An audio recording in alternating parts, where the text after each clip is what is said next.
complete. Alright, laboratory, examine the green lit lockers.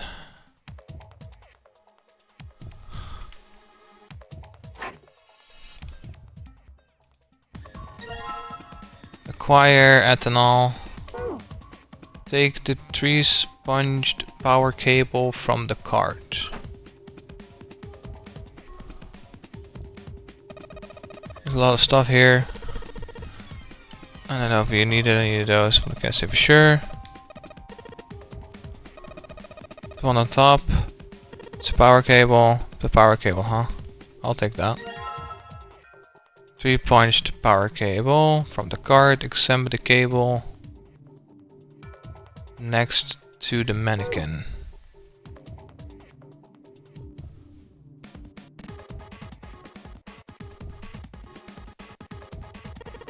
Take Clover. There's a door over here too. Wait, I'll be right there. You can hear over there.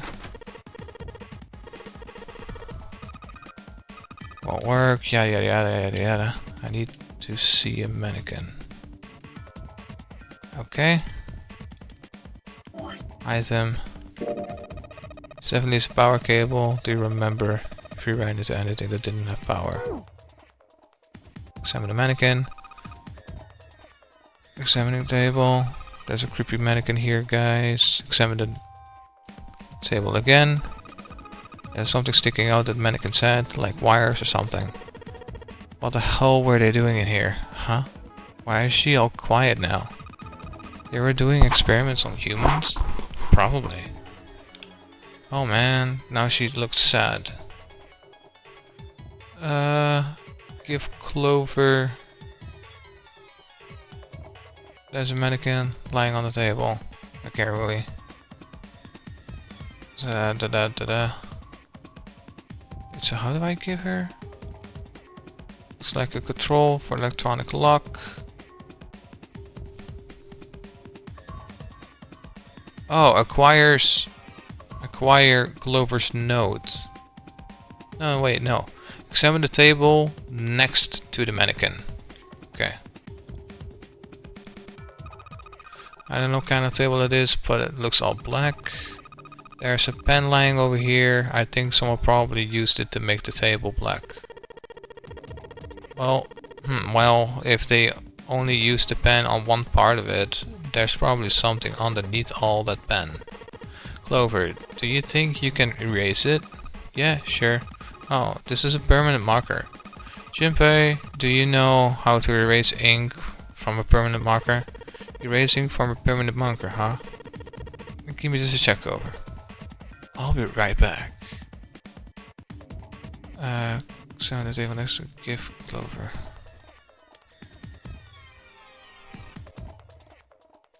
Part of the table. Permanent marker. To the bars. What bars? Oh, over here.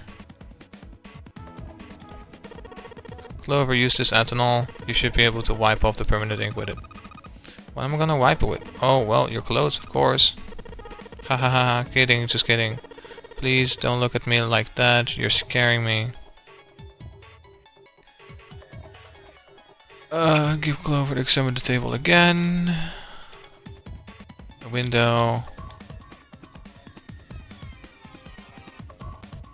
Examine the table. Clover, can you use the cloth on the table? Use, huh? Soak it in ethanol. And then use it to wash off all the stuff from the permanent marker, okay? Right, okay. So I gotta soak the cloth in with ethanol. Unnecessary repetitive nonsense? Well, she's got the cloth, but it seems to be having a little trouble with the bottle of ethanol. When she's ready, I should ask her to get to work on that stuff on the table.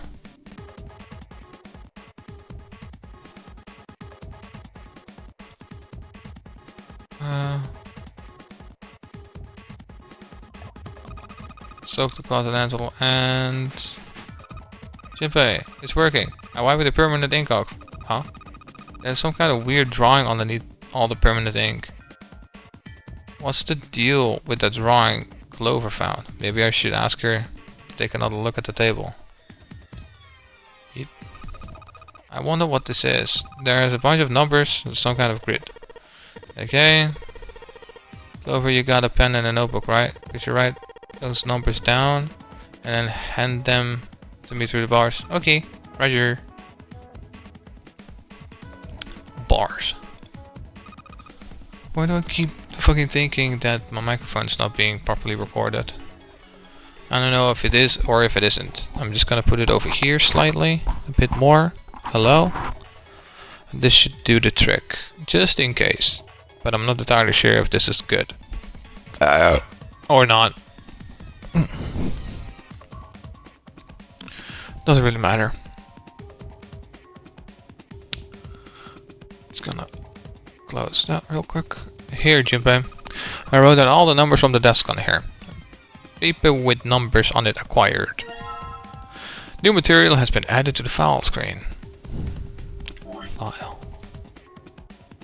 About digital roots. Clover's note. Oh, it's Sudoku. So the tree goes there. Wait, no, it's not Sudoku because there's already a tree there. I'm not gonna try. Controls during an escape, during story, item, file screen. Map, calculator, escape tips.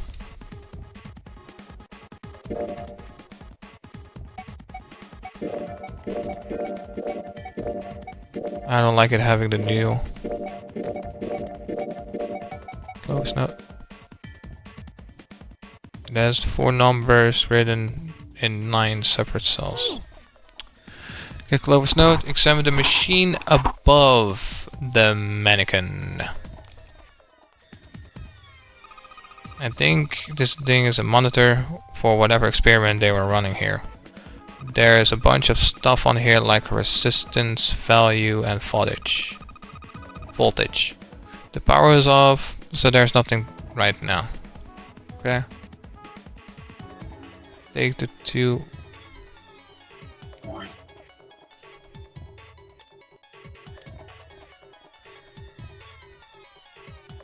Take the 2 punch. This is the monitor. There's a whole lot of cables underneath the table. So do I go over here then? I hope those numbers are gonna be helpful. Now, examine the machine above the mannequin. Take the 2 punch. That one. I wonder what this is. Like a voltmeter. This is the control for that. Gosh, there's so many dials. Why don't you try turning one of them? Nope, nothing. There's no power here, guys. I turned the dial a whole bunch, but even if I turn all the switches on, nothing's happened. Nothing is happening. Okay. Well, I don't know, you know. There are a bunch of cords hanging at the bottom of it. Jeez, there's a lot of cords. It looks like they all go over the mannequin's head. So the device and the mannequin are connected. What the hell are you doing here? Oh man, back to the laboratory. Was activated. There was a mannequin in there, I bet. If it was a real live human on the table, I wonder what... No, I don't want to think about that. Give me the fucking cord. According to Clover, it's some kind of device. Regulate voltage, there's no power going through it. Okay. There's a mannequin. Examine the machine above the mannequin. Take the 2 prongs plug. Where is the plug, my guy?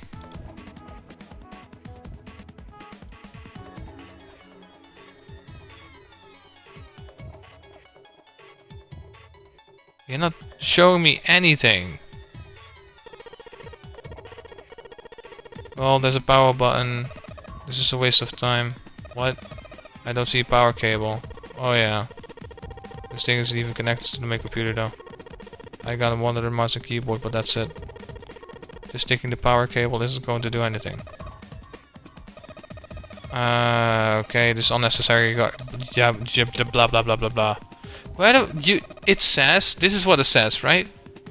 Give Clover the ethanol. Examine the table again. Acquire Clover's note. Examine the machine above the mannequin. Take the 2 prong plug. Didn't I fucking examine the machine above it? What else is above it? I wonder what they watched here. Oh my god, nobody cares.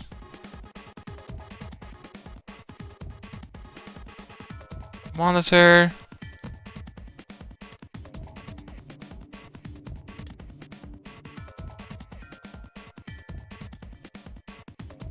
What the hell, man? A mannequin cannot look sad because it is not alive.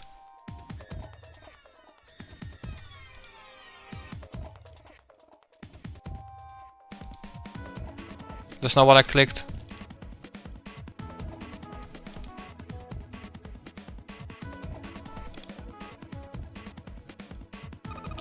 It's a rack, there are a bunch of cables on it. Somebody cut the stuff and cables, wires inside. It's a rack, there are some cables on top of the copper wire exposed. Bro! What? The fuck? What is this guide, man? Ain't no fucking guide at all.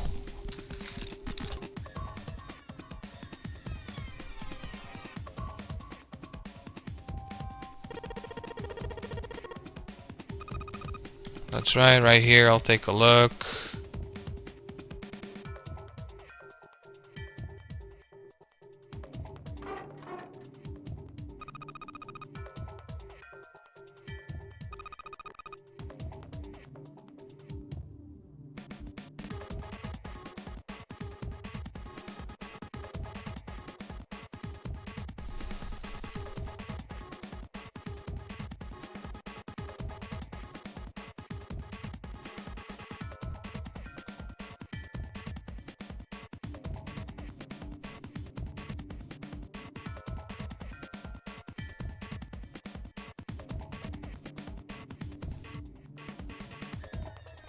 What is this cancer? What the fuck is this?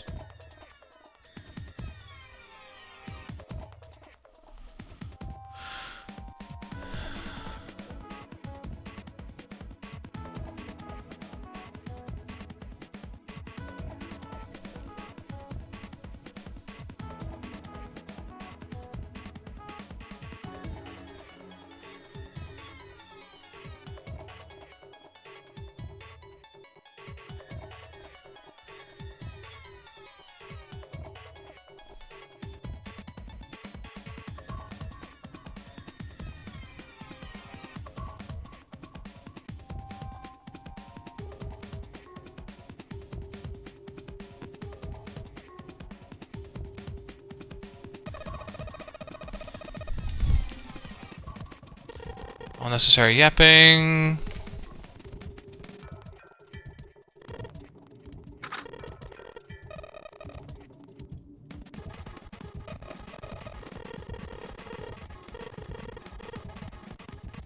Nothing.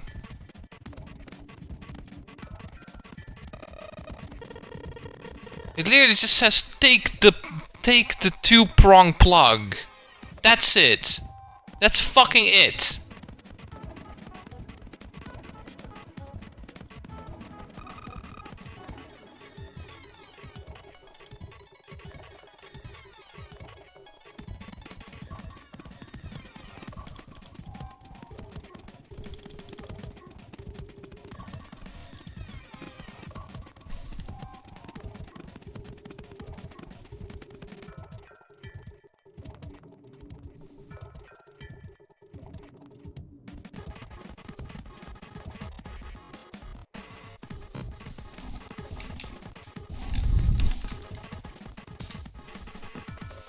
Interact with a piece of equipment directly above the mannequin.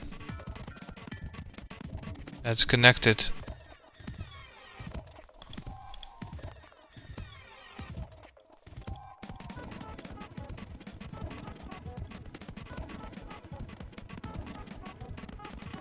And Clover will tell you that what is connected to a 2-prong cable. After some conversation, Clover will hand you 2-prong cable combine.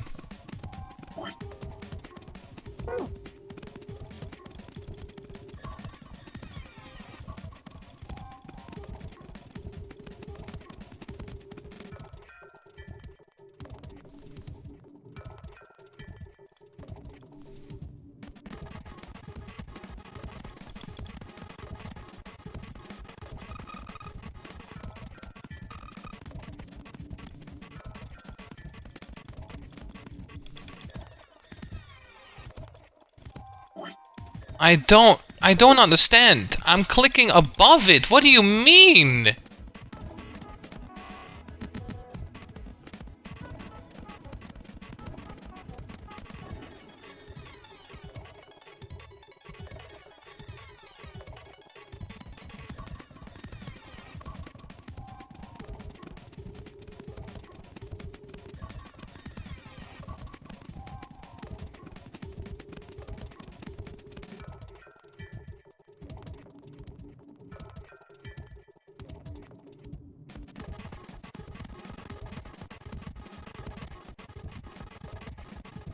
Oh my god, really?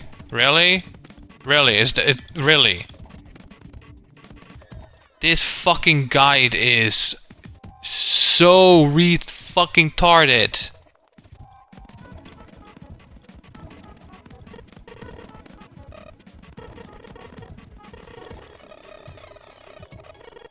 Seriously. That's it?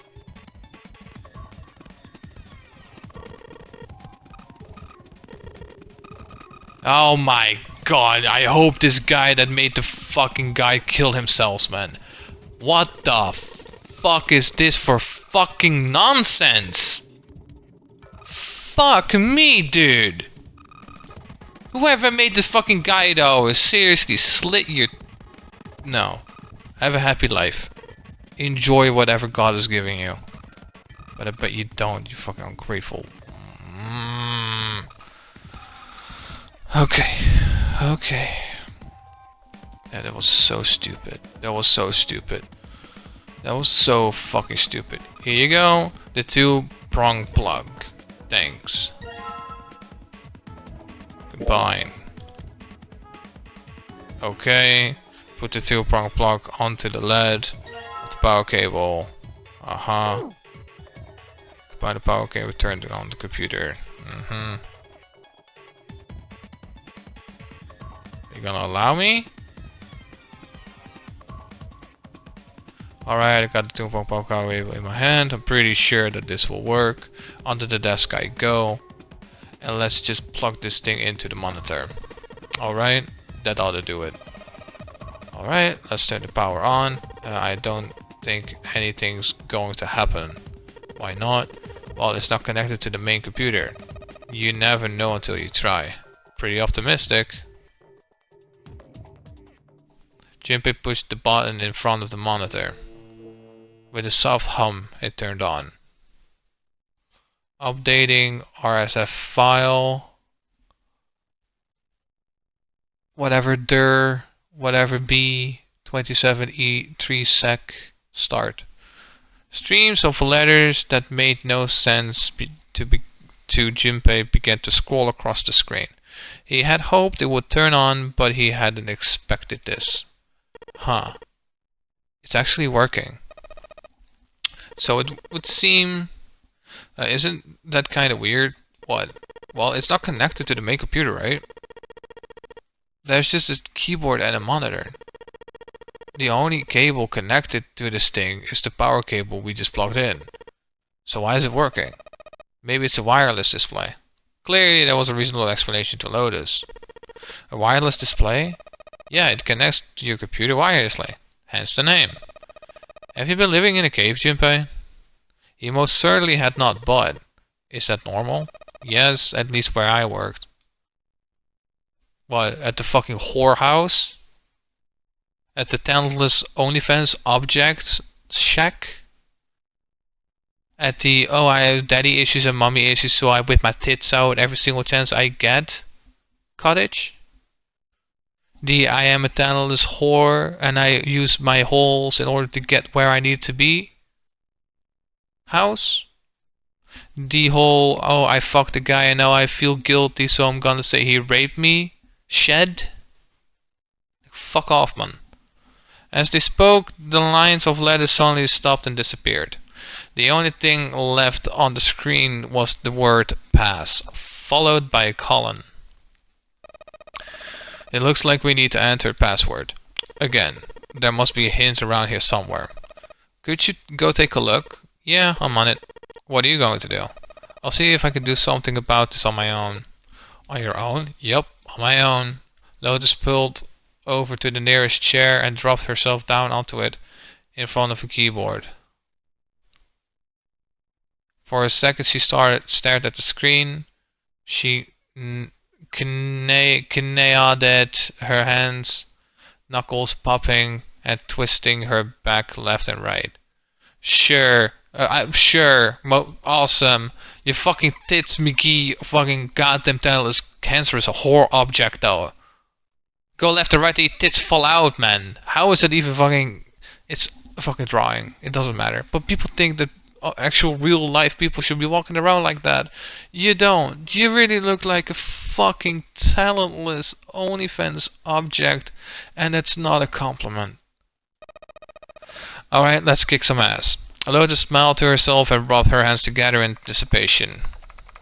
Then, before Junpei had time to blink, she was typing at an incredible speed and the click-clack of the keys running together like a machine gun fire. Oh, sure. What? Junpei? Well, oh my god, I don't care. Didn't expect that, did you? Of course I didn't. What kind of job do you have? What are you? I'm unemployed at the moment. I used to work at a cybersecurity firm, but I quit. Why? Huh? It was just something. I couldn't fuck more guys in order to get where I need to be, so I left, and they all had shrimp dicks, so I said that they were raping me. There was not an avenue of questioning to be pursued. Junpei realized and quickly shut his mouth. Lotus' fingers began to move again, and in a few seconds she was back up to speed, and she typed more letters and symbols that meant nothing to Junpei began to pour across the screen. What are you doing now? I'm going to try to brute force it. Brute what? Brute force attack is, well, the sort of version is that I just attack the thing head on. The long version, without looking up or slowing down, she began to explain. A brute force, I don't care. I don't care. I don't care. Don't care. This is nonsense. Bullshit. Chop chop. Chop chop. Chop chop chop chop chop chop. Most elegant solution. Given the circumstances, there isn't much else I can do. Okay, yapping, yapping, yapping. Don't care. I don't see it because of the lines. Oh, but back to what we were talking about earlier. What were we talking about? The wireless display. It's a kind of strange if you think about it, isn't it? How do I put it? Well, let's just say you write a program that calculates an addition problem for you. Alright. So you enter 1 plus 1. The screen will show you 2. See? Isn't that strange?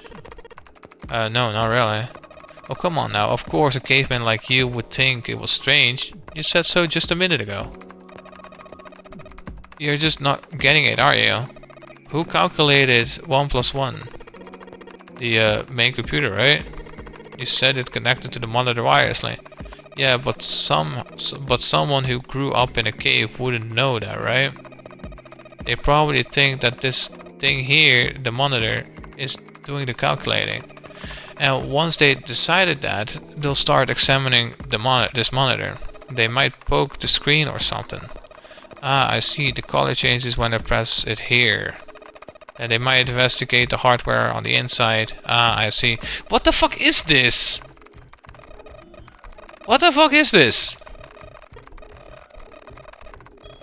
I don't care. I don't care. Bruh, you waste my fucking time. I'll just continue to type. Doing the script says. So, what are you trying to say? Nothing, really. It's just, I thought maybe. What if the relationship between human beings and our brains is like that? Well, let's just say you stick a bunch of electrodes into parts of the brain. A scientist examining the signals they send out might say interesting, so stimulating this part of the brain causes this person to see colors. That must be the neuron cluster controls that functions. Okay, let's see what happens when I cut out this part. Oh, just as I thought, cutting off this part causes the function to cease. Therefore, human thought process must occur in the human brain. You get it? It's just like this monitor. Oh my god, can you just fucking move on? How long do you have to talk about this fucking monitor? No one cares. No one gives a shit. Oh my god, just hurry fucking up. The yapping is real.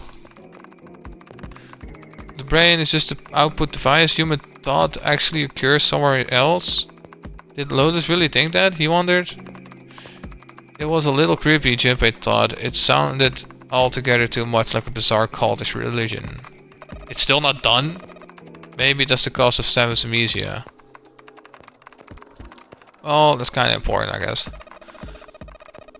If memory is actually stored somewhere else, in the same sort of main body, somewhere, maybe he hasn't forgotten anything at all. He's just having a difficult time accessing his memories because the monitor, his brain, has been damaged. I suppose that would explain Emphasia's and Blindsight 2. Perhaps they actually can speak or see the monitor is just functioning properly. I guess the people... Okay, no one cares. Wait a minute. Press up what? Oh my god. I'm gonna explain this now. This is probably a very big part of the fucking story when it's actually fucking not. Fuck off. I really don't give a shit. How long do you have to do this? Like, this fucking creator was like, oh, this McGee is going to be in frame for this. Let's put her in like this for a long period of time so all these goddamn fucking retarded perverts can look at it and stare at it like a fucking goddamn bunch of virgins. Oh my fucking... This is so bad. It's so bad. Okay. You know what? This is done. It's done. It's done. No, I don't care. This is so fucking prolonged, man. It is so prolonged. Like, seriously. Move the fuck on already. Wow. Wow. And it's still going. It's still fucking going. It's just going. It's just going.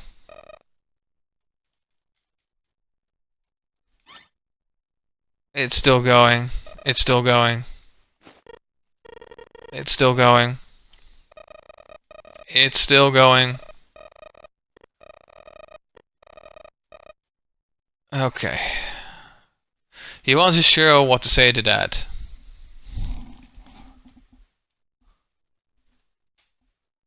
Oh, I could just press the spacebar as well. Interesting. Wait, if I press the spacebar, and I do this.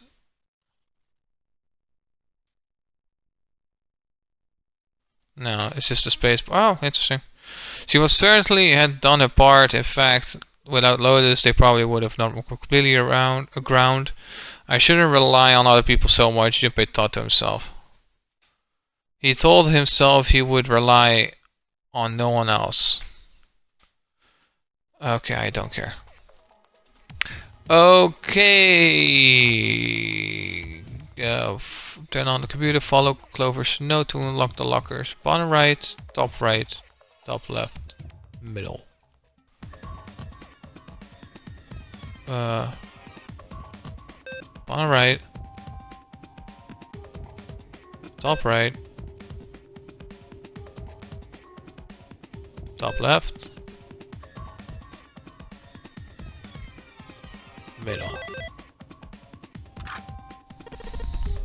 Alright, I solved it. Did you hear a noise just now? Yeah, I did. It sounded like something unlocking. Where did it come from? It is the lockers. Oh. Lockers. Well, I guess that's all that there is. Junpei, look, the lights on the lockers are green. Then we must have unlocked it with the computer puzzle.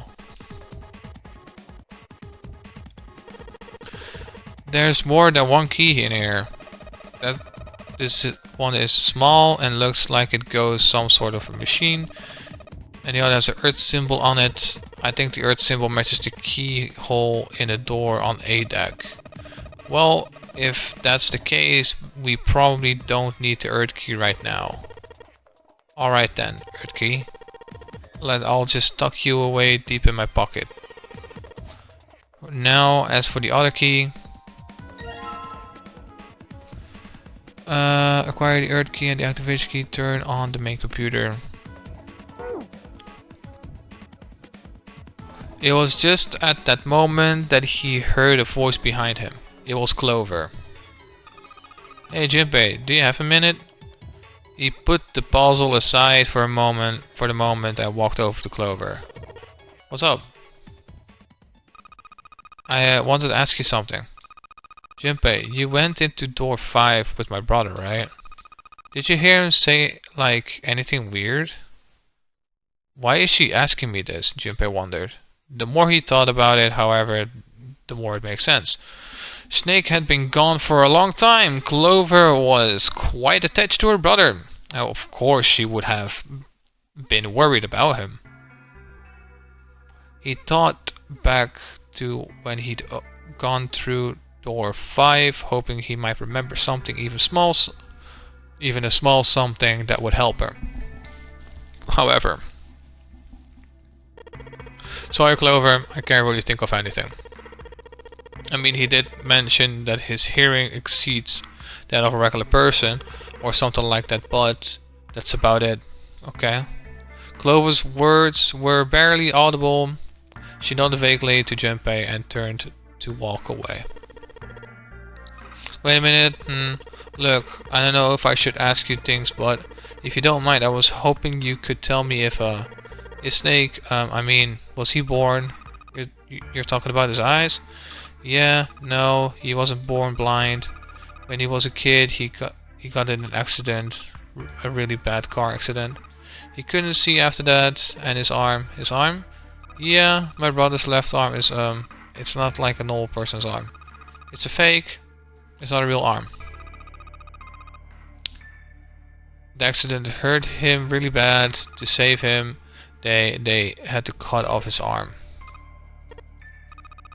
Is that all you wanted to ask me?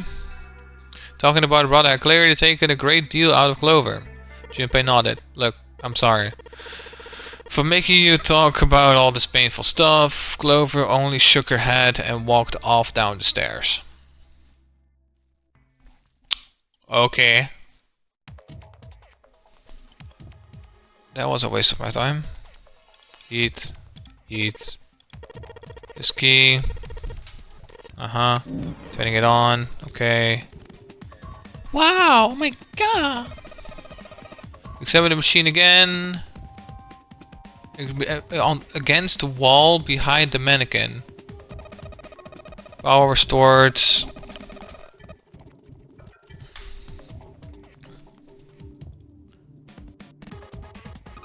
Junpei, this thing here is on now. Yeah, that's cause we activated the power. Could you, like, play with it a little? Okay, yeah, I'll turn on the dial here. Turn. I don't think it's working. Nothing happened. Well, maybe she missed something. I should ask her to look around the room again.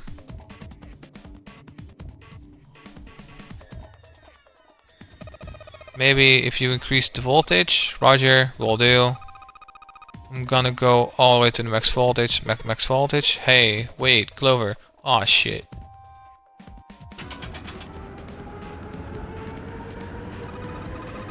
What? I think...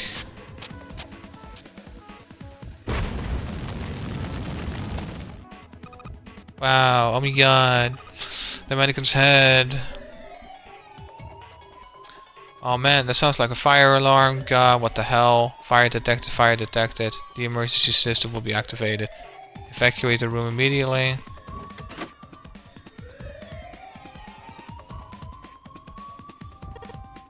Damn, the gate's still shut. Junpei, look, the light. It's green. The emergency system has disabled the lock. Now we can save Clover. Come on, bitch. Junpei, come on kid, jump. She's safe. Oh man, the smoke is some serious business. Time to close this door again, I think. Clover, are you okay? Are you hurt? Cough, cough, cough.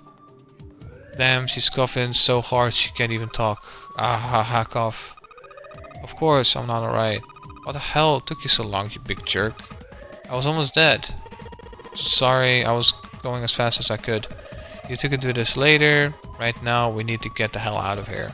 The fire is not going to stay in that room forever. What are you doing, Junpei? Not that way. Bitch, if I want to go that way, I want to go that way. Fuck you.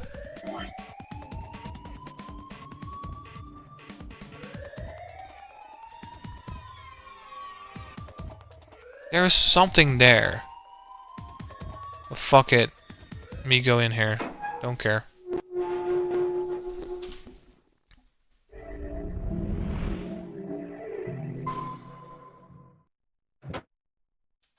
Junpei, Clover, and Lotus leaped out of the laboratory, slamming the doors shut behind them. All three collapsed against the wall, breathing heavy. Okay.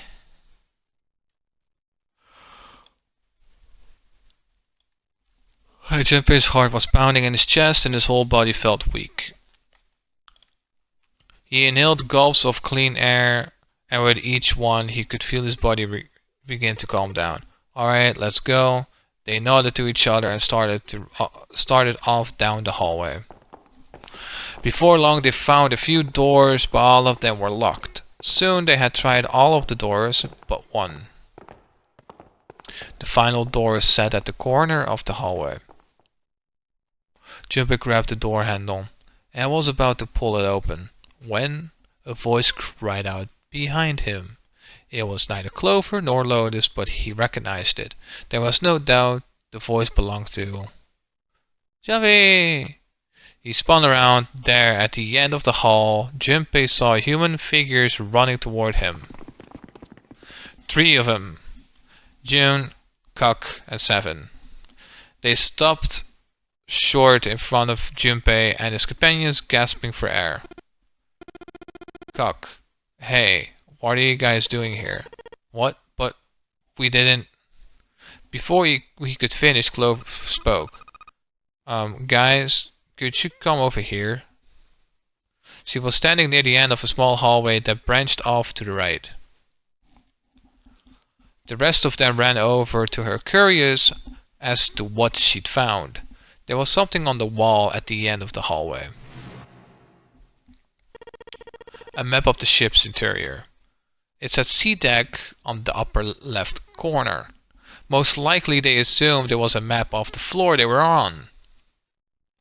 Door 7 and Door 8. The map confirmed what they already knew. Both doors eventually led to the hallway where they had found themselves. In fact, yeah, isn't that what I said? Till we find that 9 door, 0 ain't gonna split us up. We might get separated for a little while, but we'll see each other again. Otherwise we can't open door 9.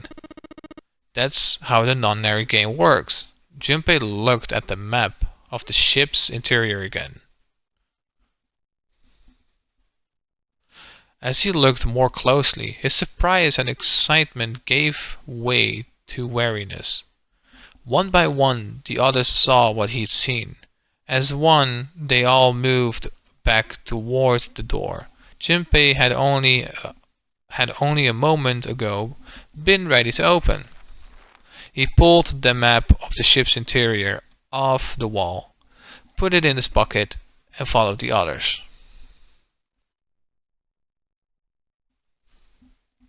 The 6 of them stood in front of the door, arrayed in a semicircle. Cock stepped forward. He took hold of the door and spoke, without looking back at the other 5. Ready? I'm gonna open it. They nodded their silent assent. With a deep breath, Cock threw open the door.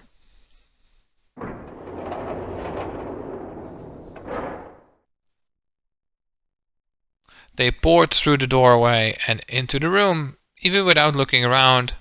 Each one of them knew where they were. They were just where the map had said they would be. The same room they'd been in not so very long ago. The tremendous central hospital room, with empty beds from wall to wall.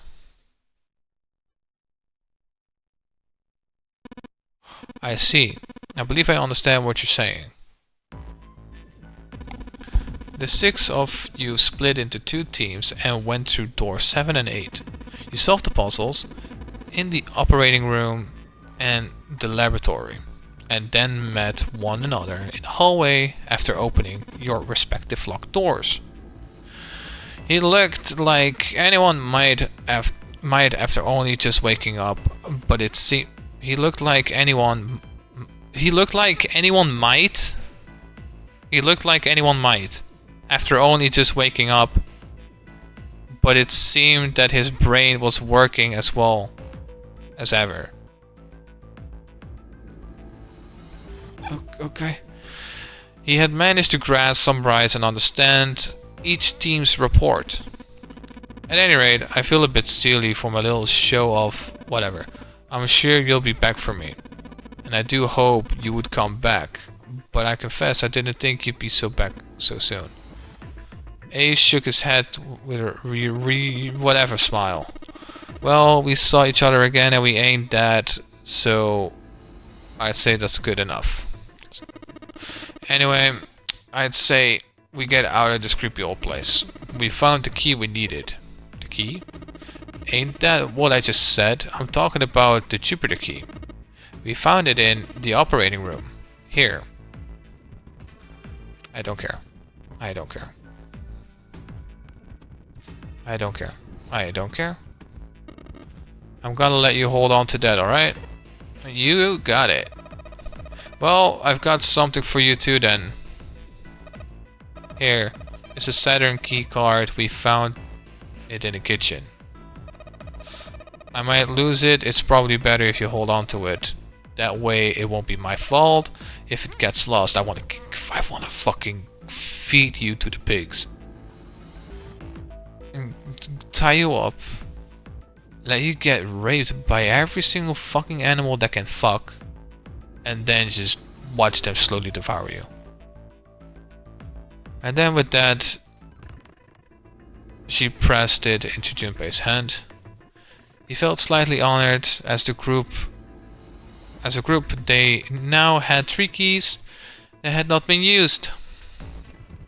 Earth key, Jupiter key, Saturn key card. Junpei tucked the new keys into his pocket. How big are your pockets? Jun spoke up. The Jupiter key is supposed to be for the door at the end of that long straight hallway, right? Yeah, if the map is right, then it connects to the central staircase. Then next to the stairs, wait. They were the first words anyone had heard out of Clover in quite some time. Your face suggests that they weren't going to be very happy with words. Very heavy words. What about door 3? Look, you saw the map, right? It was the same as 7 and 8. It just leads us back to the big hospital room. There is no point to seeing what's on the other side of that door. There is a point. At least there is for me. Don't care. Don't care. Don't care. Yeah, you're right. I'm sorry. Snake might be on the other side of door 3. Very well. I'll be coming with you then. I've had a nice long rest. I think it's time I was up and about again. So 7, you'll help me, won't you? Huh? Me? Junpei did the calculations quickly in his head.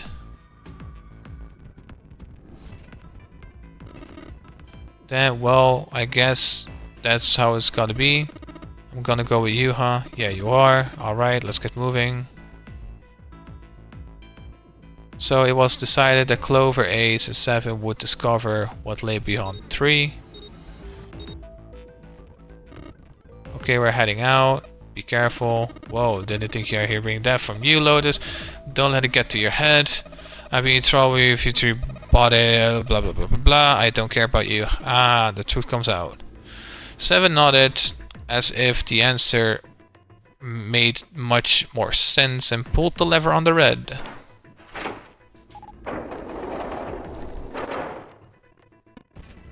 Okay, let's go.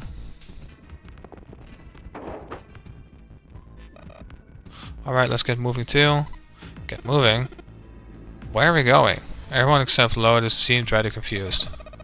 Well, it would be a waste of time to just sit around, wouldn't it? Let me explain. I get it. We're gonna see if we can get anywhere interesting with the Jupiter key. Yes. If we're lucky, we might find Snake. Junpei, alright Junpei, open it if you please. Yeah, on it. Junpei pulled the Jupiter key out of his pocket and slid it on into the keyhole. He twisted with a nice sharp click. How? What the fuck? He felt the door unlock. Alright, ready guys? And Junpei's companions nodded.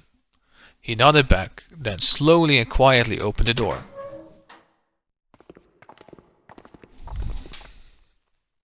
Inside was exactly what he expected to see from the map of the ship's interior. They were in a tremendous hall, almost like a ballroom, with a massive central staircase. Great, back to the beginning. You're sure this is a good idea? What do you mean? Well, we already searched every inch of this room, didn't we? I'm asking you if there's any reason we come back here. Of course there's a reason. Of course there's a reason, man. Sometimes I can tell if you're smart or just lucky. Huh? This. Junpei pulled two things out of his pocket. The Saturn key card and the Earth key. Cocked his cocked his head onto one side like a cock and looked at that. After several long moments, during which it became apparent that Cock had no idea what the cards meant, June took pity on him. Don't you remember, Cock? On C-Deck, where we are now, there was a big elevator behind the stairs, remember? And next to the elevator there was a card reader with the Saturn symbol on it.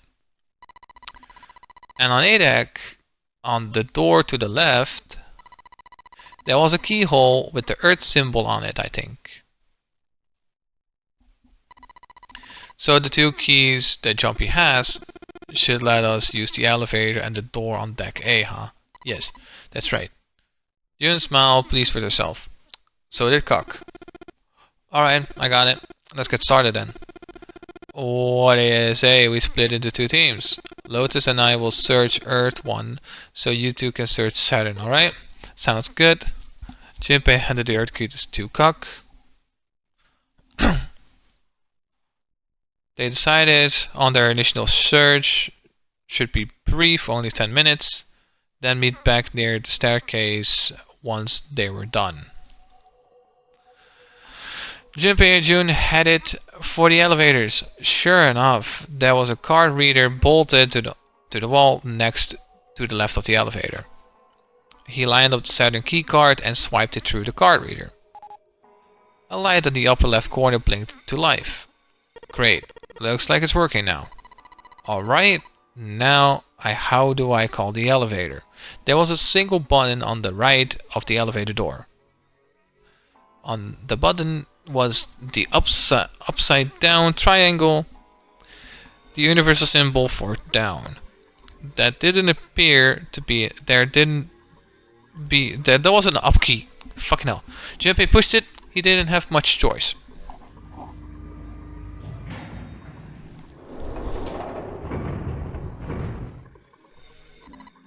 It opened. Look, Junpei. June's voice was excited, but Junpei could hear a tinge of anxiety. Sweet, it opened. Let's get going. He greeted June and stepped toward the open door. As he was about to set foot in it, he felt a hand on his arm. Oh, wait. What? I'm not really, oh gosh. Junpei was at something of a loss. What could it possibly be so frightened of? Junpei was probably afraid of they could only go down. She was afraid of because they only found the pointed down. That meant, of course, that the elevator couldn't go any higher than the floor they were on.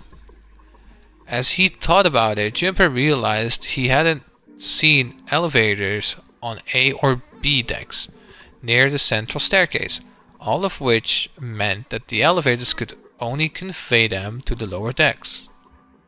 On the floor below, one they were on, D deck, should be completely submerged. That meant... Hey, wait a minute. This elevator came up from somewhere under us, right? Well, yes, I guess it did. It didn't open right away, after you pressed the button. There was a motor noise like it was moving and then it opened.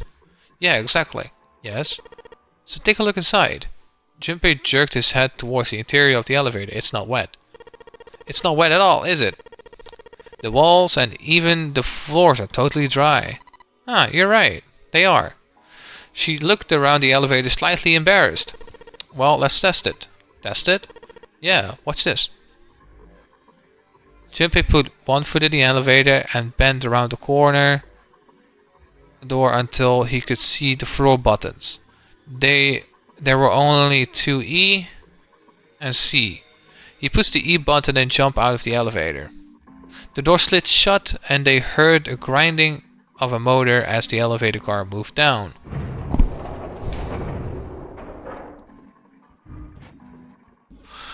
A few moments later, they heard the noise of the elevator door grinding open several floors below. Junpei nodded to June and pressed the elevator button again.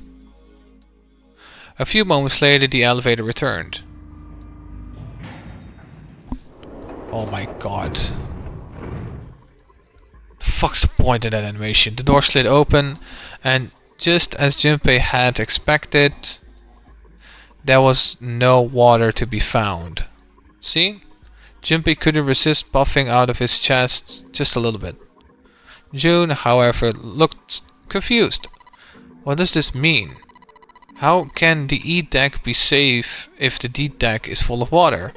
Well, here's what I think. The elevator shaft and E deck must be watertight and separated from wherever the ship's been punctured. Here, let me show you. He pulled out a notebook and pen and sketched out a rough illustration. See? This is why the ship hasn't sunk. The shape of the inside keeps it all from filling with water. Yeah, I think that's what's going on. Junpei continued talking as he closed the notebook and slipped it back into his pocket. So I'm gonna go down and check it out. Stay here, alright? But come on, just do it already, alright? Just do it alright? He gave June a shoulder reassuring squeeze, then hopped into the elevator. He pushed the E button and the door began to close. June looked worried, her eyes darting back and forth as if she was trying to make a decision when suddenly... I'm coming with you. Huh? At the last possible moment, June dashed forward, turning sideways just in time to slip through the gap between the closing doors. Junpei slammed his finger against the open button, but it was too late. The door had shut, he and June were in the elevator, and it was headed down to E deck.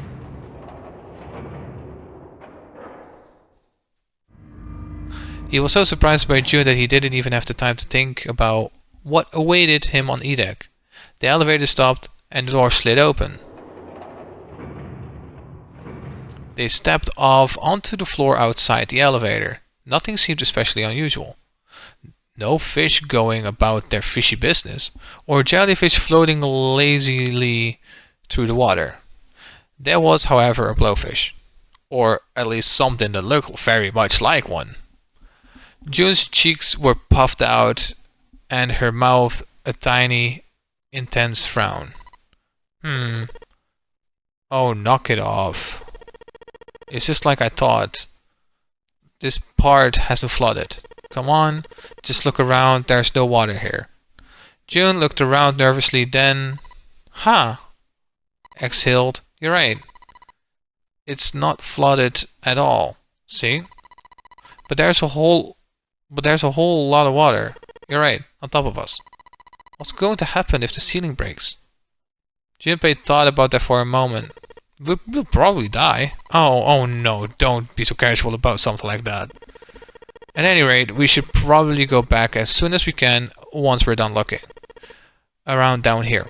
Lotus and Cock might already be back. Okay, good idea. Junpei glanced around the room they found themselves in. The first thing he noticed was a set of thick iron bars. They ran the length of the room, separating the left elevator from the right one. Well, we can't go over there. Right. Then perhaps... In the corner of the room that housed the elevators, Junpei found an opening. He walked up to it and stuck his head around the corner. A long, straight hallway stretched out in front of him. That door at the end of the hallway, there's something written on it. Yeah, let's go have a look. Junpei and June set off down the hallway at a brisk clip. What? Okay, sure. Somewhere between a run and a jog. Oh, okay. Sure. A brisk clip. Sure, buddy. Before long, they found themselves in front of the door. On it was a number written in bright red paint. I knew it. This is the numbered door. And indeed, there was a red bolted to the wall right next to the door. Of course, with only 2 people, there wasn't much they could do with it. Alright, let's head back. Yes. Junpei and June turned and headed back to C deck. On their way back, Junpei noticed a map on the wall. As it turned out, it was a burned map of the ship's interior for E deck.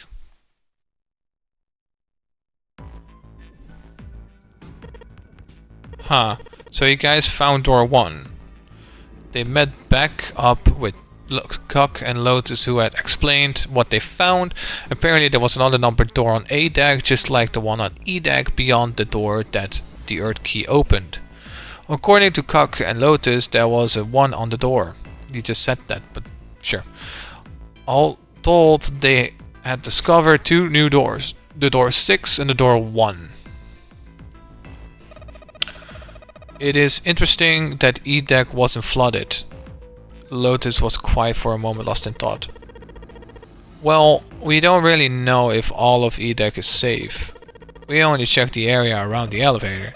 Even so, it's still very interesting. You said door 6 was there, right? Yes. Then that means Zero planned all of this out, even the sinking. That would have meant some pretty serious remodeling of the ship's interior. It's pretty mind-blowing when you think about it. Yeah, I wondered how long it took. I can't even imagine how much it must have cost. It would have been a ton, that's for sure. Well, that does go along with what Ace was saying. The most reasonable explanation would be that this was done by some organization with access to a whole lot of cash. Yes, it does make sense. The thought made them all go quiet for a moment. June bit her lip while Lotus signed softly to herself, and Cock cracked a stiff neck and stared off into the distance at nothing.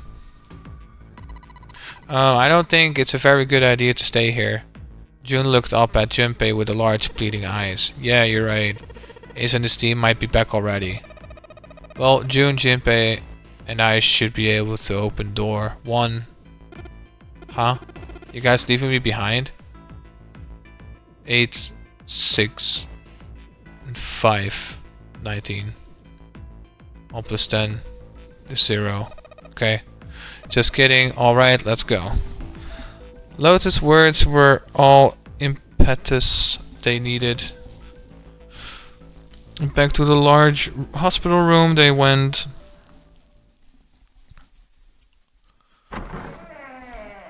Unnecessary cutscenes. The moment they stepped inside, a tremendous voice echoed across the room. Hey, where the hell did you guys go? It was Seven. Ace was right behind him, and Clover was behind Ace, although she seemed to be hanging back. It looked as though there was something strange about them. Seven had the look of a man who'd seen a ghost. Ace was just as pale, and Clover looked as though she was only moments from passing out entirely. For a long moment, they simply stood there looking at one another. Junpei looked around nervously, waiting for someone else to speak. No one did. He looked at Seven. What happened?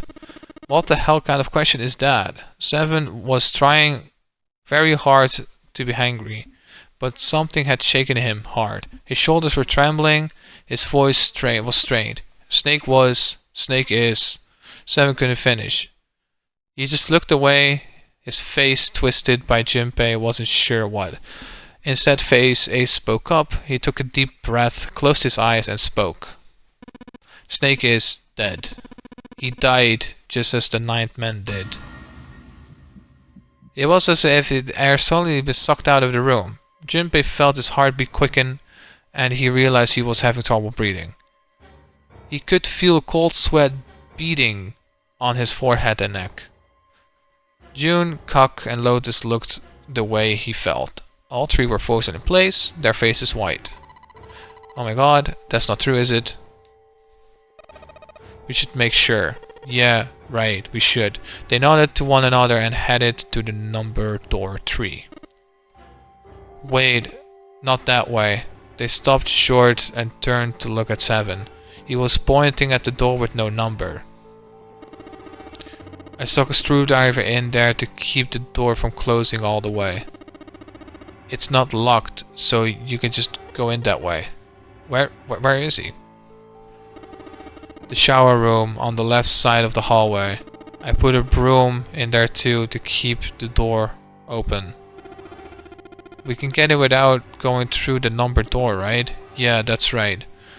Their new destination clear, Junpei and his companions headed for the door with no number. Once in the hallway, it was easy to spot the metal door on the left wall. It hadn't been opened when they'd been through before, but now, just as Seven have said, there was a broom stuck between the door and the frame keeping it open. They looked at it for a moment, then stepped in. It smells horrible. Lotus wrinkled her nose and covered her mouth in disgust. Cock pinched his nose shut. Yeah, this is pretty awful. I feel like I'm gonna puke. It was just as bad as they said, perhaps worse. Ideas smelled filthy air, so thick they could almost taste it. It was sour and smelled fish, feces, and burnt meat.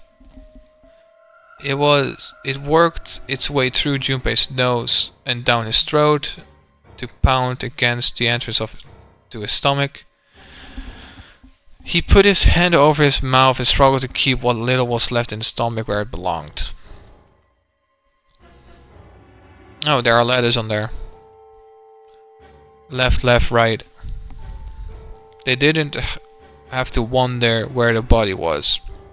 There was blood everywhere, and a few arms of splatter reaching towards them as they walked through the door. All one had to do was follow the many radial arms to their source. The body itself was hidden behind the divider.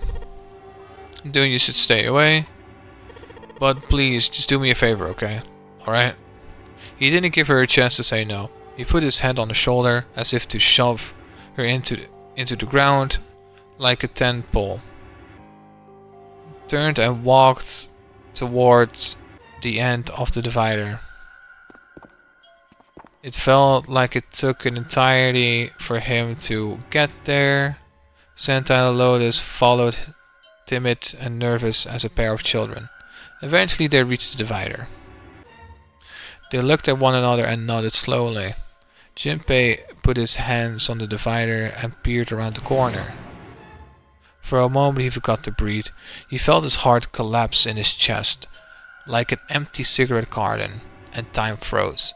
He knew in that instant that he would take the image before him to the grave. All what's left of the body sat in the sea of blood. Chunks of flesh torn from the body.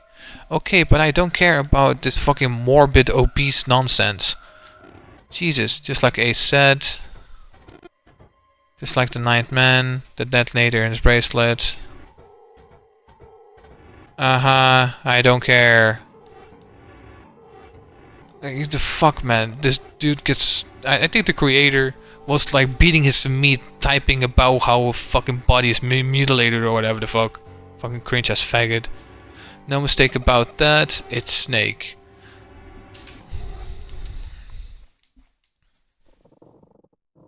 Okay, but what about the ladders? The sequel of Tortured Metal made Junpei's teeth curl. It sounded like the noise of the ghost would make. You don't know that?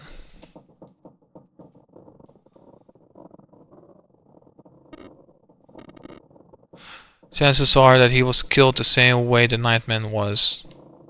Sevelos is... I don't care about you. It's pretty straightforward, not that hard to figure out how they did it.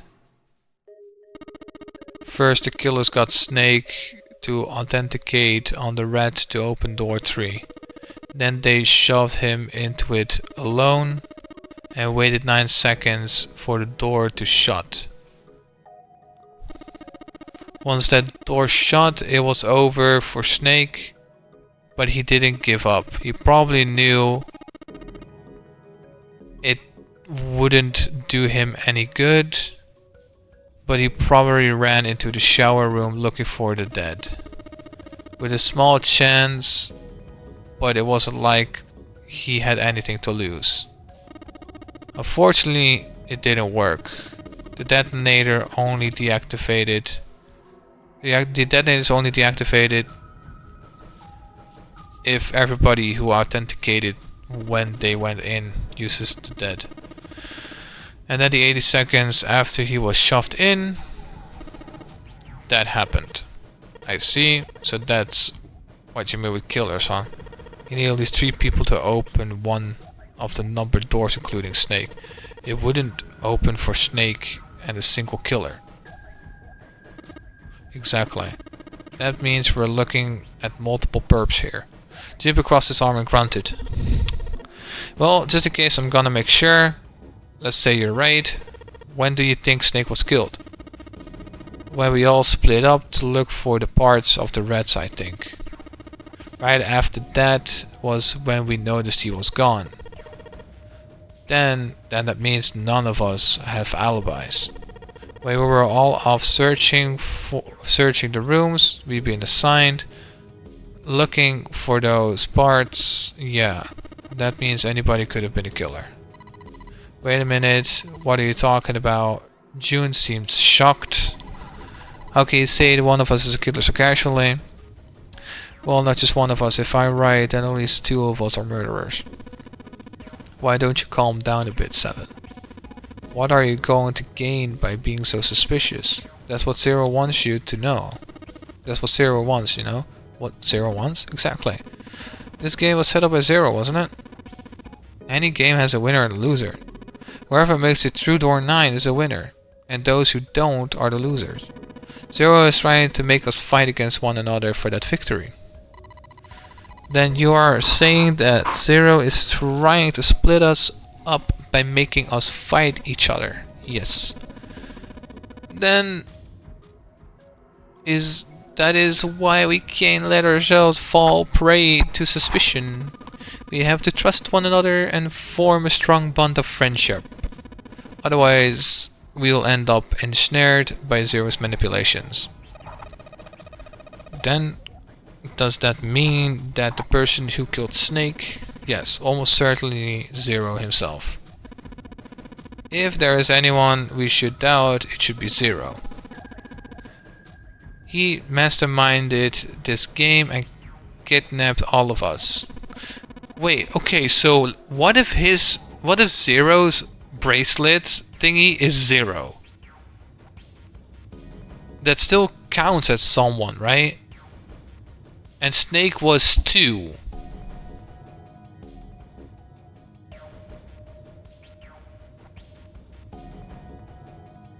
Did Ace kill him with 0? Interesting. Does it seem reasonable that he would have killed Snake as well?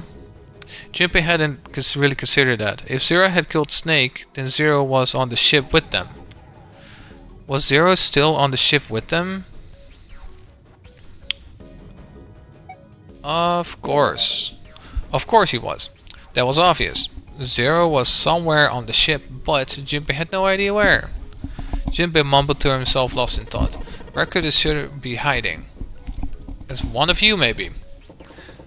Suddenly, everyone went very quiet. The silence was cold and clammy, and Junpei could feel it crawling across his back and around his throat.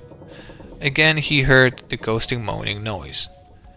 And moments later, a person who looked more ghost than human appeared. It was Clover. She looked at the floor as she spoke.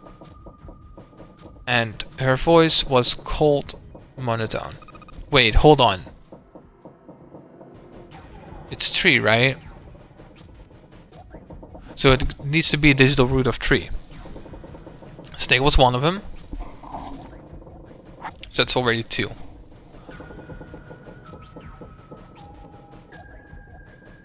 Eight and 1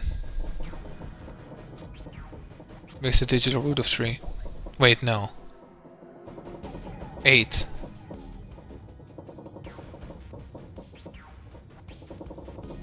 Eight, 2 and 8 is 10. That makes it 1, and then 3. I'm not gonna fucking try anything. I'm just gonna play the game and then see eventually. Every human body in the room is frozen. The only sound was the muffled rustling of breath. Eyes darted from face to face. One of those faces was the face of their jailer. But who? Junpei said. Well, that's possible. Well, that's possible. Like Clover said, Zero might be one of us. And I told from the beginning, I said from the beginning that June, I don't know, for some reason June reminded me of Zero. I said that from the beginning. What are you saying, Jumpy? Didn't you hear what Ace said? Exactly. I said we shouldn't suspect one another for no reason. No reason? I've got a great reason. And what's that? The bracelets. He held out his left arm. Why are the bombs in our bodies connected to the bracelets? You're all thinking Zero is hiding somewhere, watching us, right? If he's doing that, then he could just detonate the bombs by remote control if someone did something they weren't supposed to do. It would be a lot more precise and a lot easier. But if that's the case, then why is the bomb set off by the detonator in the bracelet? Naruhodo. I'm not done. Try applying the same ideas to the non-narrator game. All of the puzzles here run all by themselves. In other words, Zero doesn't have to be controlling them for the game to move forward. And why is that? Why would Zero bother to do something like that? Junpei let the question hang in the air and looked at the others. It was Cock who answered. So let's say you and Clover are right, Zero is one of us. If that's the case, then it'd be really hard for him to keep track of all of us or control anything remotely.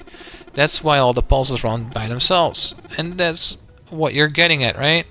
Yeah, Junpei nodded. 7. When we were talking earlier, you said one of us could be Snake's killer, right? Yeah, something like that. Alright then, I've got a question for you guys. You said something like Zero must be the one who killed Snake, right? Yes, something like that. I can't think of any other explanation. So what do we get if we combine those? They fit together pretty well, I think. Something like this. Whoever killed Snake equals 0 equals one of us. 7 and 8's theories aren't mutually exclusive. They actually complement each other pretty well. At least they do if 0 is one of us. No one spoke, their faces were grim, but Junpei wasn't sure if they believed him or not. Finally Lotus spoke up.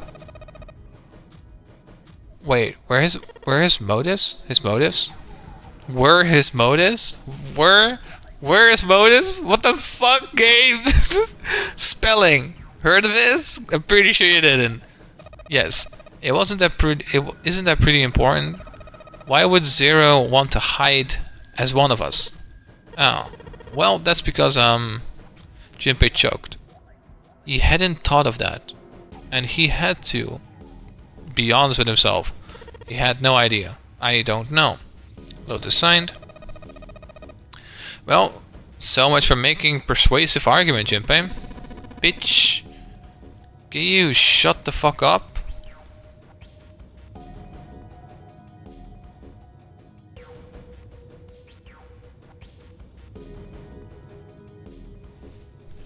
Asshole.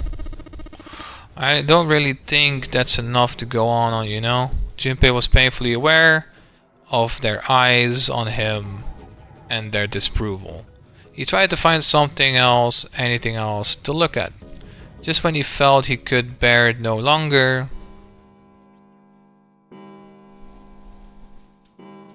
There, okay, blah blah blah blah blah, 3 in the morning...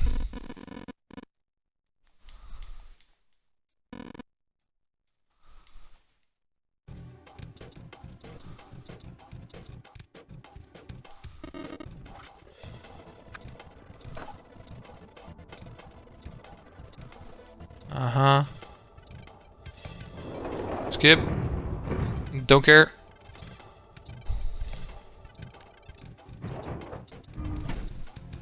Uh-huh. Wow. Number door.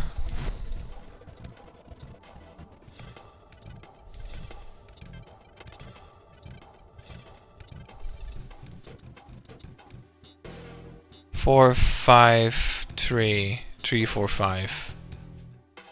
1, 2, 3, 4, 5, 6, 7, 8. Okay. And our door stood in front of Junpei. There was only one thing it meant. Do you think the next door we find? Yeah, I think so. Gotta be 9.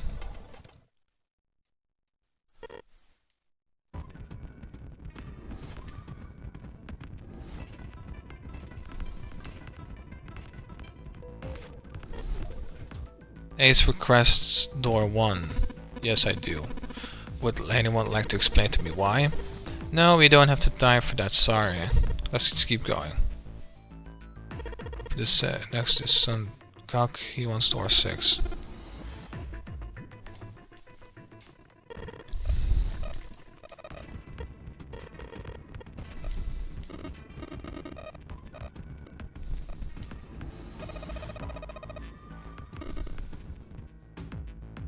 Maybe, but what about common decency? Nobody wants to have to look at the chick who looks like a half-naked raisin.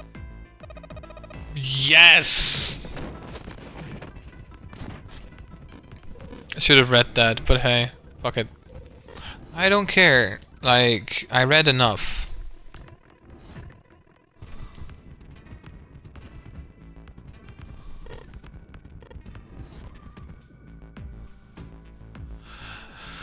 Sure, door 6 is next.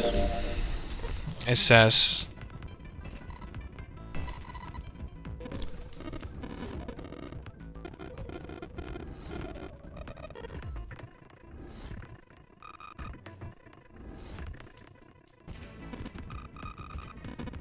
Uh-huh. This is interesting, but I don't care. I think I have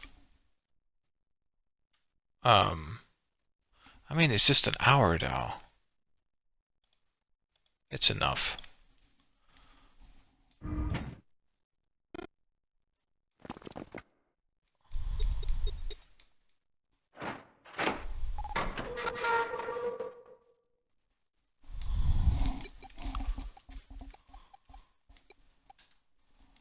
Okay, they gathered around quickly and hurry leads. Oh, June is with me. Darn. I didn't want to skip it then. Wait, no, he isn't. Junpei, it stopped. Oh, June is! It stopped. The countdown has ceased, but Junpei's heart was still pounding in his chest like a frantic, thunderous drum. Okay. Sure, bro. I don't care about your narrator nonsense. Just hurry the fuck up. Oh my god.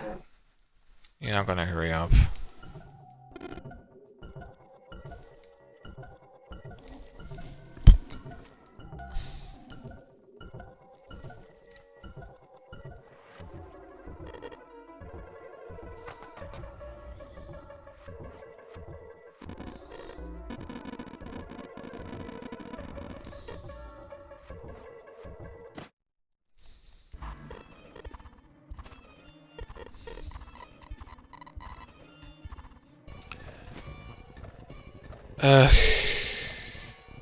Okay. Very interesting. Let's get started. Okay. Fucking finally. About time. Seek a way out. Okay, go up the second flight of stairs.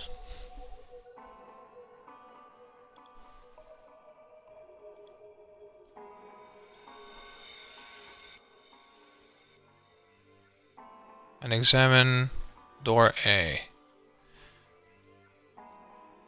Okay, take the wheel from the winch through door B.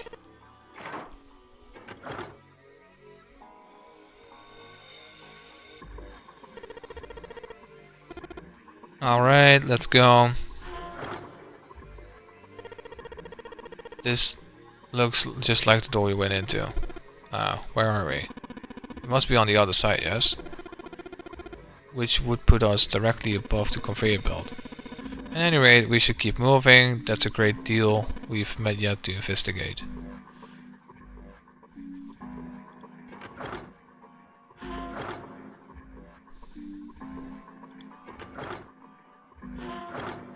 Go to the second flight of stairs, examine door A. Take the wheel from the winch through door B.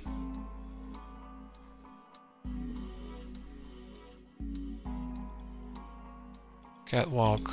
I can't see shit because of the sun. Before I lay down the controller, I'm going to save. Hurry that up. Okay.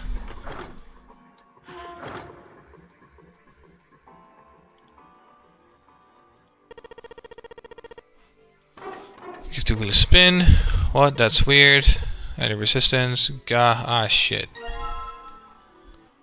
Okay. Examine the winch through door C. Great job, genius. You broke it. I didn't break it. It broke all by itself. This is door B. Oops.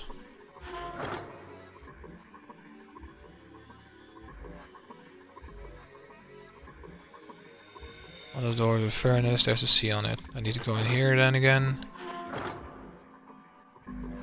And then go in here.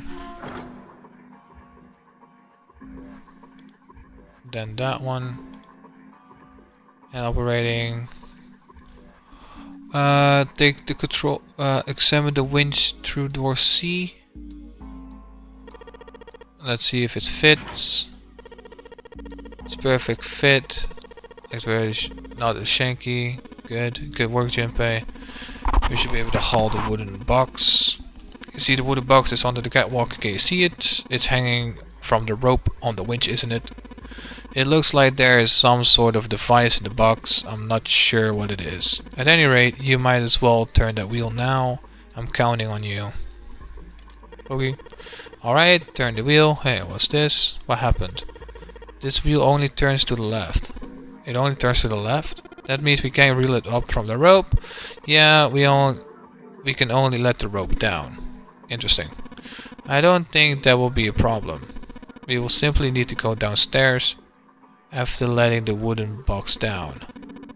I will be counting on you, Junpei. Sure thing, no sweat. Take the control panel out of the box. Okay. I believe the box had reached the floor. Yeah.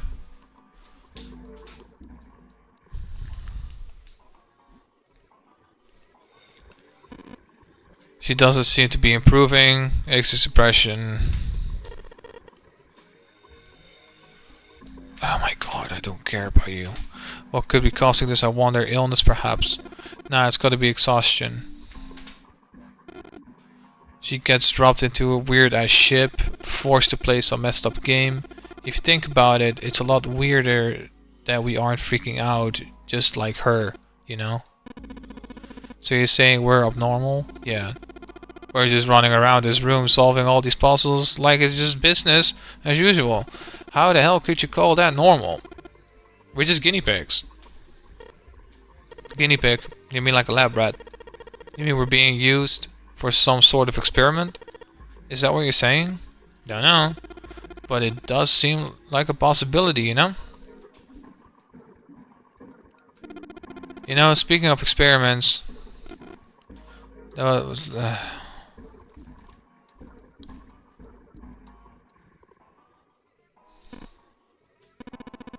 There is no way of knowing the exit is electrified. Exactly. The rat goes to exit B. Of course, like I said, it's electrified. Which means the rat can't get out that way. So, after a lot of trial and error, the rat finally finds exit A.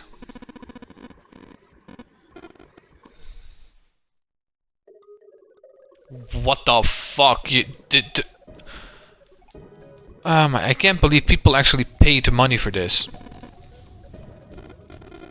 This is not a game.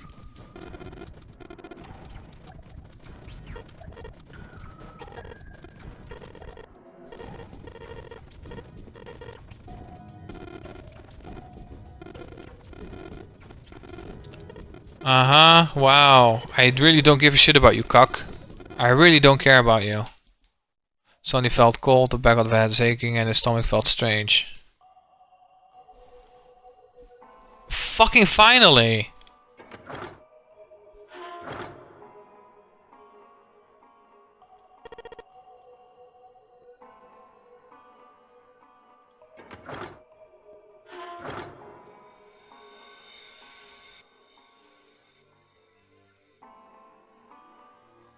Box.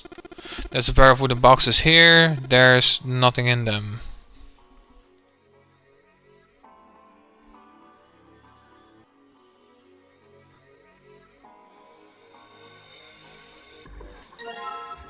Okay.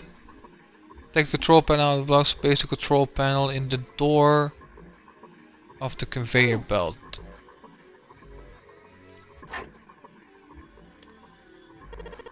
Maybe this is where the control panel goes. One way to find out. In you go. Dude, you did it. Everything looks alright. Okay, but what do we do now? Why don't you press the button next to it? The orange one? Yes. Alright, I'll do that. Pushing. Yeah, sweet. All sorts of lights are lighting up on this thing. And oh, yes, I think I just heard something turn on. Oh. Oh, what's that? What's happened? Super, look, the conveyor belt is moving. The conveyor belt? Well, I guess it's not moving now. There is still a bunch of coal on the belt though. Looks like a bunch of it got bumped off the end of the belt into that wooden box. Where we found the control panel. Coal, huh?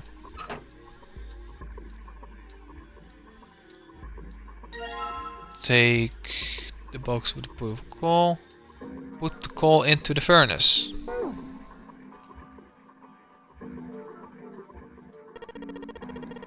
Why you put coal in the furnace, that's right. It's rusted shut, perhaps you could check the other side.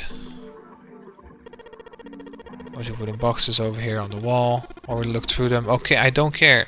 I don't care. Up. Up. A.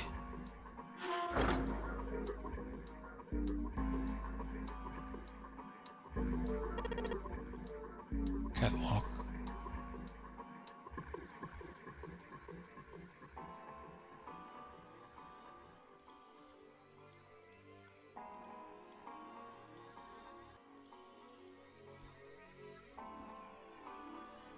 put the coal into the furnace.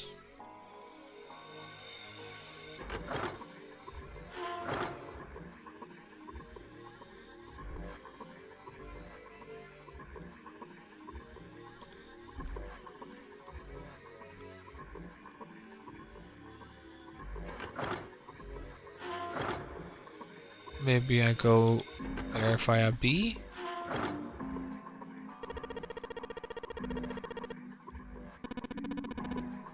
You have an excellent memory. Just draw a map inside your head. That way you won't get lost.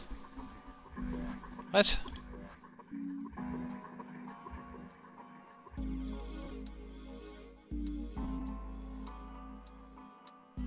Bro, I don't know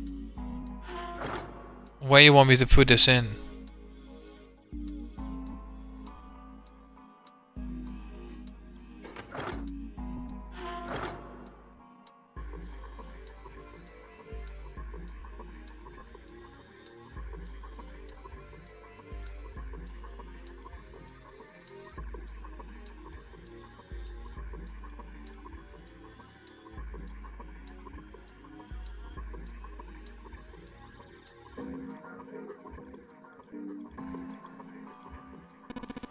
Golden gear.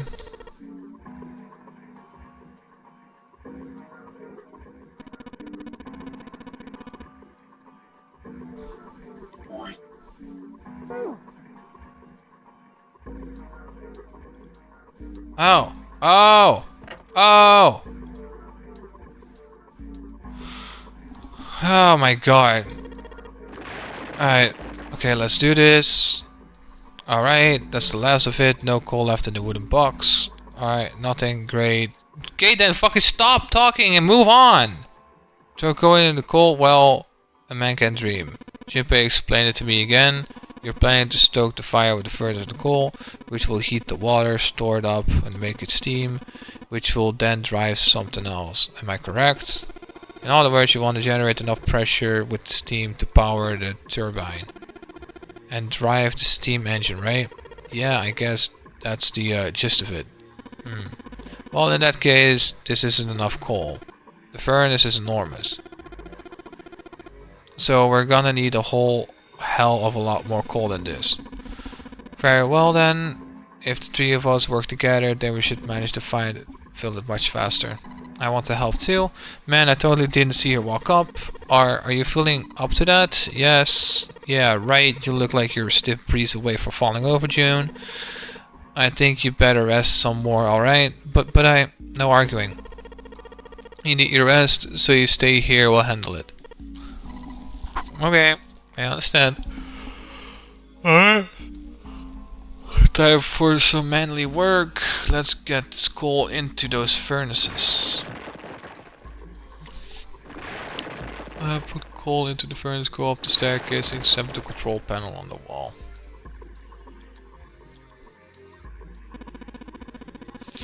Alright, I think this should be sufficient. Having your message. Matches. They have matches, I see. Then how are we gonna light it? Perhaps there's a device nearby that allows us to remotely ignite the coals. Let's take a look, shall we? Some sort of ignition device, huh?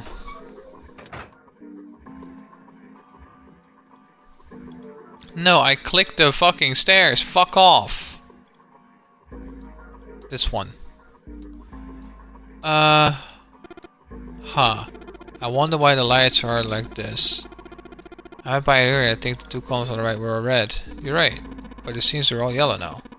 I would imagine they indicate something ready to activate, would you?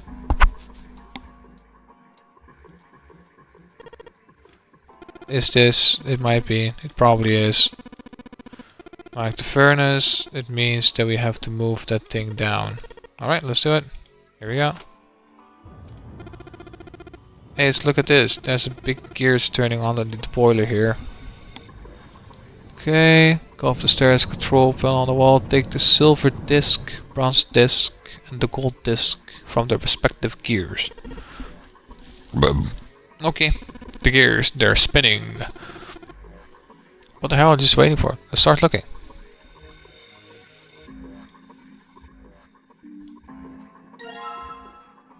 Gold disc.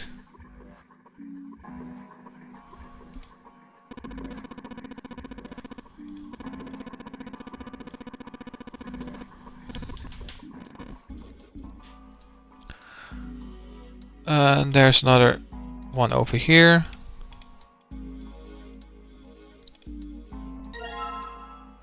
Bronze one. Aha. Okay. Got those. Examine the exit up the other stairs.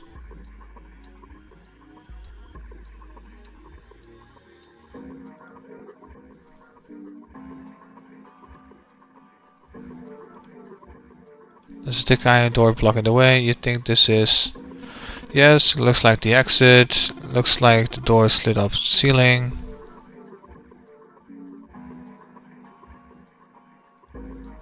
Looks like this will lock the door. On top of a triangle, maybe. Maybe put those three discs in. Aha. Okay. Just gotta put those three thingies in. That's odd. Nothing is happening. Maybe you're either putting them in the wrong places. Perhaps you need to face them in the wrong directions. Perhaps you need to rotate the disc with its own lines to connect to another. Well, no harm in trying. Instructions for operation. Yeah, I don't need that. Examine the disc. Silver, gold, copper. Silver.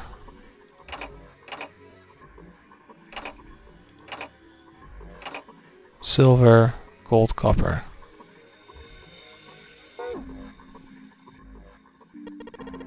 Alright, let's give it another try.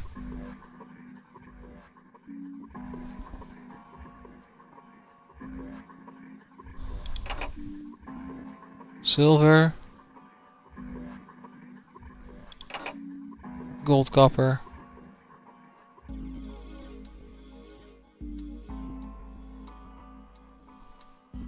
Line up the red lines to form a star polygon.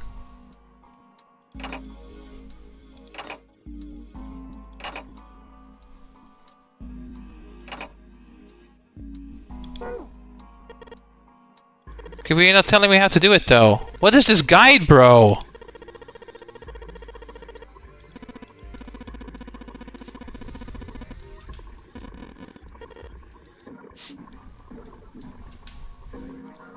Gold, bronze, silver.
Oh! Oh! I can click these! Oh! Oh!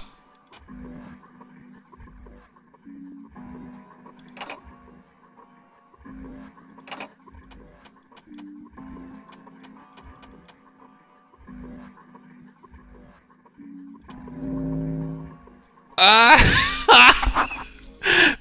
The guy didn't say that. This is so stupid. Why make a guide if you don't say this shit properly? The red lines on the disc. I think I maybe start polygon with these. Oh my god. Oh my god.